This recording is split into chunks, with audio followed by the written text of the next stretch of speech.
Kita sering banget kan dengar kalau meditasi itu jalan pintas menuju kedamaian, ya kan? Puncak pencerahan. Tapi gimana kalau cara kita melihat meditasi selama ini justru keliru? Gimana kalau alih-alih membebaskan kita, meditasi malah bisa jadi perangkap? Coba deh bayangin, gimana kalau fokus kita pada pengalaman meditatif yang wah dan indah itu justru menghalangi pertumbuhan kita yang sebenarnya? Ide ini mungkin kedengarannya aneh ya, tapi yuk kita bedah bareng-bareng. Mungkinkah cara kita bermeditasi selama ini malah bikin ego kita makin kuat, bukannya makin tenang? Oke, mari kita mulai. Kunci buat ngerti semua ini tuh ada di satu perbedaan yang penting banget. Bedanya antara pengalaman sementara yang sesekali kita kunjungi dengan struktur karakter permanen, tempat kita tinggal setiap hari. Gini deh, di satu sisi ada yang namanya state atau keadaan. Ini tuh momen-momen indah yang datang dan pergi. Kayak perasaan damai waktu meditasi, atau kondisi flow pas kita lagi asyik kerja. Ini cuma kunjungan singkat, numpang lewat. Nah, di sisi lain, ada yang namanya level atau tingkatan. Ini bukan kunjungan, ini rumah kita. Ini fondasi karakter kita, cara kita bereaksi secara otomatis, ya di kehidupan sehari-hari. Dan sumber pembahasan kita kali ini ngasih analogi yang wah keren banget dan gampang diingat. Bayangin deh, meditasi itu kayak sebuah jendela. Pas kamu buka jendelanya, kamu bisa lihat pemandangan kesadaran yang luar biasa indah. Keren banget. Tapi, begitu meditasi selesai dan jendelanya ditutup, kamu kembali ke dalam bangunan kamu. Yaitu tadi, level kesadaran kamu yang sebenarnya. Kalau bangunannya masih sama berantakannya, pemandangan indah tadi, ya nggak ngubah apa-apa. Nah, disinilah letak ironinya. Pas kita terlalu fokus buat terus-terusan buka jendela itu, tanpa sadar, kita bisa jatuh ke dalam perangkap yang nggak kelihatan. Namanya jebakan ego spiritual. Iya, kamu nggak salah dengar. Aktivitas yang tujuannya seharusnya melampaui ego, malah bisa bikin ego makin kuat. Terlalu mendewakan pengalaman meditasi itu bisa ngasih efek yang justru kebalikannya dari yang kita harapkan. Jadi gimana sih cara kerjanya jebakan ini?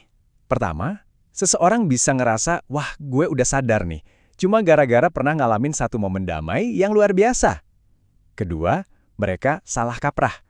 Mereka kira intensitas pengalamannya itu sama dengan kapasitas sejati untuk sadar, padahal beda banget.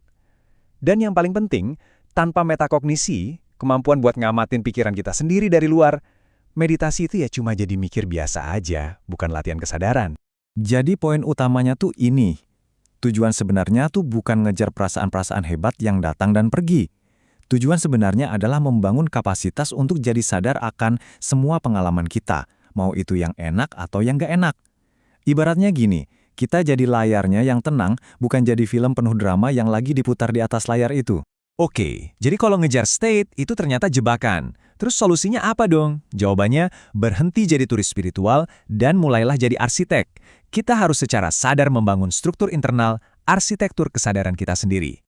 Kesadaran itu bukan sesuatu yang kita temukan, tapi sesuatu yang kita bangun, lapis demi lapis. Kita semua mulai dari level instingtif yang reaktif.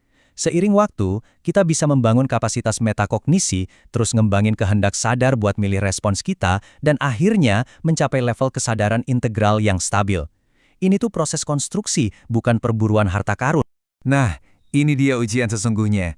Bangunan kesadaran kita itu diujinya bukan pas kita lagi duduk tenang sambil meditasi, tapi justru pas badai kehidupan datang. Gimana reaksi kamu pas kejebak macet total? Pasti kritik habis-habisan atau pasti kejar deadline? Respon spontan itulah yang nunjukin seberapa kokoh fondasi kamu sebenarnya.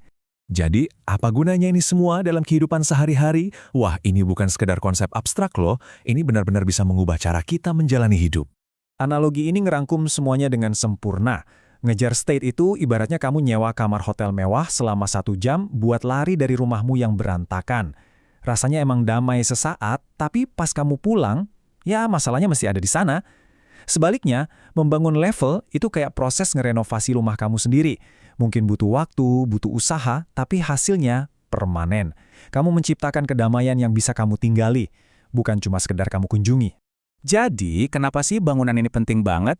Pertama, karena di bawah tekanan berat, kita secara alami akan balik ke level kesadaran kita yang paling dasar. Tanpa fondasi yang kuat, kita bakal jadi reaktif. Kedua, bangunan yang kokoh ngasih kita kekuatan buat milih tindakan berdasarkan nilai-nilai kita, bukan cuma karena impuls sesaat. Dan yang paling penting, banyak masalah besar di dunia ini tuh bukan karena kita kurang pinter, tapi karena kita beroperasi dari level kesadaran yang rendah. Sebagai penutup, coba deh kita tanyakan ke diri kita sendiri. Kita semua pasti punya jendela tempat kita sesekali ngintip kedamaian. Tapi pertanyaan yang jauh lebih penting adalah, saat pintu dan jendela tertutup rapat dan badai kehidupan datang menerpa, bangunan seperti apa yang kita miliki untuk berlindung? Itulah pekerjaan yang sesungguhnya.